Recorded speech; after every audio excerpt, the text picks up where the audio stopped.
Let me show you how to make a wire transfer from Wells Fargo on PC and show you how to solve some problems you could face when doing this, especially if you are wiring money abroad. First, we click on the Transfer and Pay drop-down menu and then on Wire Transfer.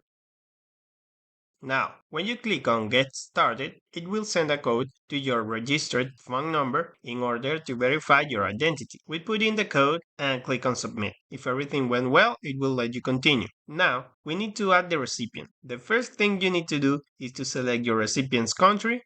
In my case, I'm wiring money to China.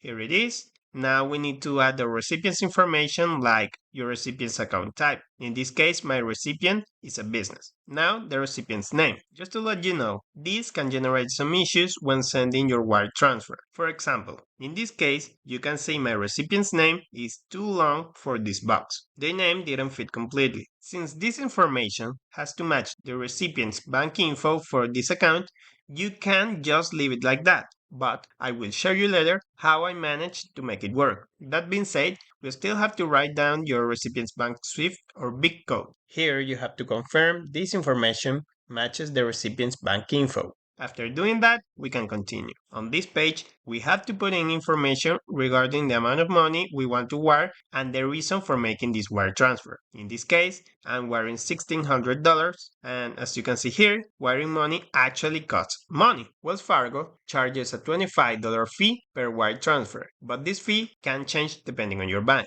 The reason for wire is invoice payment for physical goods purchased. Watch closely because now I will show you how to solve the problem regarding the recipient's account name not fitting completely. When I realized this issue, I contacted my supplier and asked them how to solve this. They contacted their bank and the bank told them to tell me to put the rest of the name on the message to recipient's bank. Because, as the name of this box suggests, the recipient's bank can read this message, and in case they can't automatically match the account name, they can manually find the match by reading this message. The thing is, if you come across this problem, you should contact your receiving end and confirm how you should proceed because maybe different banks have different solutions for this. Regarding this transfer, I had no problem doing it like this. The supplier got the money without any delay. So, I pasted it in here, but if you click on continue, the next happens. It throws an error because you can use special characters on the message box. By the way, this is the recipient's account full name, this is what actually fit on the recipient's name box, and this is what I put on the message box. After clearing that out, we delete the special characters from the message box, and this is how it should look like. Now, we proceed to add the recipient's bank account details.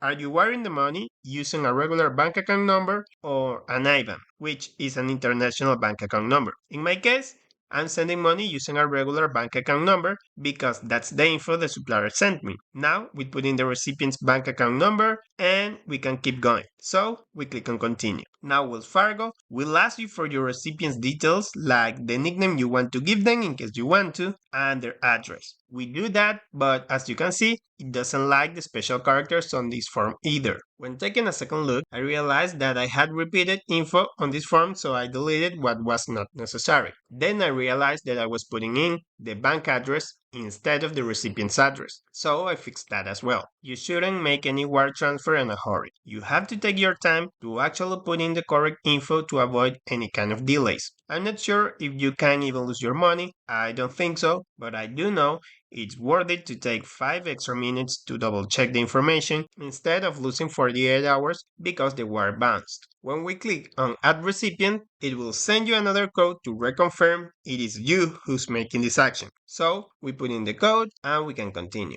Now, this is the final part of sending a wire transfer on Wells Fargo. Here, they show you some relevant info like the estimated delivery time, the complete cost of the wire transfer, and things like that. As you can see here, they tell you to carefully review all the info before sending the wire because after the wire change the status to pending, you can cancel it. So we go back up to triple check everything, it's alright, especially the name bit because we know we had a situation with that. And if you're okay with all of it, you can click on send wire. They will tell you once again to reconfirm the information is correct. They also ask you to mark this to confirm this is not a scam and that you are sure of sending this wire transfer. They also mention a few tips on how to recognize you are not being scammed. And when you are 100% sure, you can click and continue. We have finally completed our wire transfer from Wells Fargo. This is super important because, as you can see here, you have around 30 minutes to cancel your freshly made wire transfer. This is all the info related to the transfer. Of course, I can't show you that, but I can show you how to save this info to use as a payment confirmation. For that, we click on print, and in the drop menu where your print's name should be, you have to click on it and change it to save as PDF. Then you click on save, and that's it. Hope it helps. See you soon.